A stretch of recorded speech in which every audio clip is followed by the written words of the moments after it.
কৃষিপ্রেমী ভাই বোনেরা আসসালামু আলাইকুম। আশা করি সবাই ভালো আছেন, আমি আল্লাহর রহমতে ভালো আছি। তা দর্শক, আজকে চলে এলাম আমাদের কেন্নু বাগানে। এটা হলো পাও কেন্নু। আর এই কেন্নুটি কোথায় আবিষ্কার হলো, কিভাবে চাষাবাদ করা হয়, কিভাবে চাষ করেছি আমরা, আজকের ভিডিওটি না টেনে সম্পূর্ণ ভিডিওটি আজকে দেখতে থাকবেন। যে আমরা চাষ পদ্ধতি বলবো প্রথমে, যে কিভাবে চাষটি করলাম। আসলে কেন্নুটি প্রথমে যেটা আমি বলেছি যে কেন্নুটি আবিষ্কার হলো কোথায়। এই পাও কেন্নুটি আবিষ্কার হলো ভারতের লাল বাহাদুর হর্টিকালচার সেন্টার থেকে কলেজে কিন্তু এইটা আবিষ্কার হয়েছে এই কেন্দ্রটি। এটি 1935 সালে আবিষ্কার হয় এই কেন্দ্রটি। দর্শক, এই কেন্নু আবিষ্কার হওয়ার পরে আমাদের বাংলাদেশ, পাকিস্তান এবং ভারতে এই চাষটি কিন্তু হয়ে থাকে প্রচুর পরিমাণে। এটা যেমন মিষ্টতা তেমন কিন্তু এটার ফলন, আর এটা তেমন কিন্তু এটার যে পুষ্টিগুণে ভরপুর এই কেন্দ্রটি।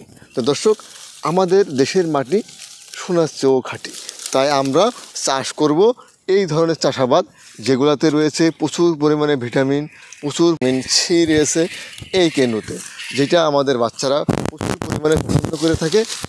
এই কেন্দ্রটি দেখেছেন যে বাজারে যখন আসে তখন কিন্তু প্রচুর লাল হয়ে থাকে, প্রচুর মিষ্টতা। এই পাও কেন্নটি প্রচুর পরিমাণে আমরা পরীক্ষামূলক লাগিয়েছিলাম। এই কেন্নটি দেখেন আল্লাহর অশেষ মেহরবানিতে থোকায় থোকায় ঝুলছে এই কেন্নটি, প্রচুর পরিমাণে ধরেছে এই কেন্দ্রটি। তা আমরা চাষ করে বুঝলাম যে বাংলাদেশের মাটি সোনার চেয়েও খাঁটি। বাংলাদেশে আমাদের এই বাংলাদেশের মাটিতে যা রোপণ করবেন ইনশাল্লাহ তাই হবে।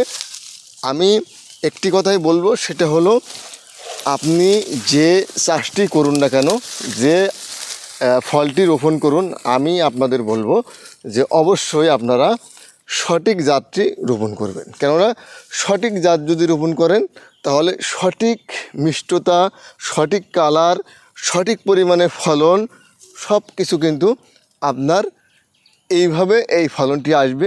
মিষ্টতা প্রচুর পরিমাণে আসবে, কালারও কিন্তু একেবারে লাল কালার হয়ে থাকে এই পাও কেন্নটি। আপনারা দেখেছেন এর আগে, আপনার নেট দুনিয়ায় কিন্তু ভাইরাল একটি কথা ছিল পাও কেন্নু, সেটাই আমরা রোপণ করেছিলাম একদম পরীক্ষামূলক। আল্লাহর অশেষ মেহরবানিতে পুরা গাছটিতে কিন্তু একেবারে ফলে ফলে ভরে আছে। তা পরিপক্কতা আসে নেই। দেখেন এটা কিন্তু কমলার মতন ছিলবে, এটা দেখেন এখন পরিপক্কতা আসে নেই। এটা আপনার জানুয়ারি ফেব্রুয়ারিতে কিন্তু যে কুমড়ার সাথে আমরা এটা করতে পারবো, বাজার হারভেস্ট করতে পারবো বাজারে। এটা প্রচুর রসালো একটি এই পাও কেন্নুটি, প্রচুর রস, এটা রস শুকায় না কখনো। তা সেটাই আমি দেখাবো যে এই কেন্নুটি কী পরিমাণ রসালো। এটা এখন পরিপক্কতা আসে নাই দর্শক, তারপরেও আমি দেখাবো যে রসালো কেমন। প্রচুর পরিমাণে রস এই পাও কেন্নুটি, প্রচুর রসালো হয়ে থাকে এই কেন্নুটি।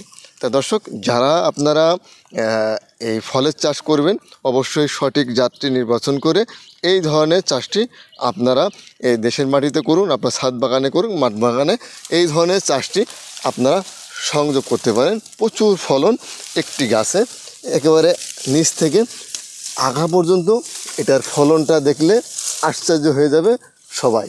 প্রচুর ধরেছে, থোকায় থোকায় ধরেছে।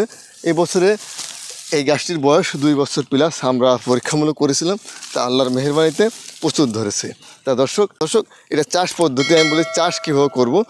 চাষটি আপনারা একেবারে যেখানে পানিবদ্ধ জায়গা নেই, পানি থাকে না কোথাও, এমন একটি জমি নির্বাচন করবেন যেখানে পানি নিষ্কাশনের ব্যবস্থা থাকে, তেমন একটি জায়গা আপনারা নির্বাচন করে এই কেন্নু পাও কেন্নু 1 নম্বর। 2 নম্বরে এই কেন্নুতে তেমন পরিসরে আপনার রাসায়নিক সারটা খাটে না, আপনার রাসায়নিক সারটি দেবেন না, অল্প পরিসরে দিবেন।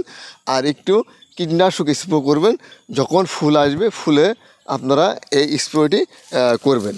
এটা আর আগাছা যেন না হয়, এটা আগাছাটা পরিষ্কার করে রাখবেন যেন লতা পাতা এই গাছগুলোতে না ওঠে। এটারও চাষ পদ্ধতি, যেন কোনো জায়গায় জমিতে পানি জমে না থাকে, এটা হলো চাষ পদ্ধতি। আর এটা হারভেস্ট পদ্ধতি হলো যখন এটা লালচে কালার হয়ে যাবে তখন আপনি এটা ক্যারেটে করে এটা আপনি কারণ বাজার হোক, কুমিল্লা হোক, সিলেট হোক, চট্টগ্রাম হোক, বা আপনার বাড়ির আশেপাশে যে আড়তগুলো আছে এখানে আপনি হারভেস্ট করতে পারবেন, বা আপনার আশেপাশে বাজারেও এটা হারভেস্ট করে আপনি কিন্তু অর্থ উপার্জন করতে পারেন। দর্শক যারা ভিডিওটি দেখলেন সাথে থেকে সবাইকে অসংখ্য ধন্যবাদ জানিয়ে আজকের এই পাউকন্য ভিডিও থেকে আমি বিদায় নেব। তা ভালো থাকবেন। আসসালামু আলাইকুম রহমতুল্লাহি ওয়া বারাকাতুহু।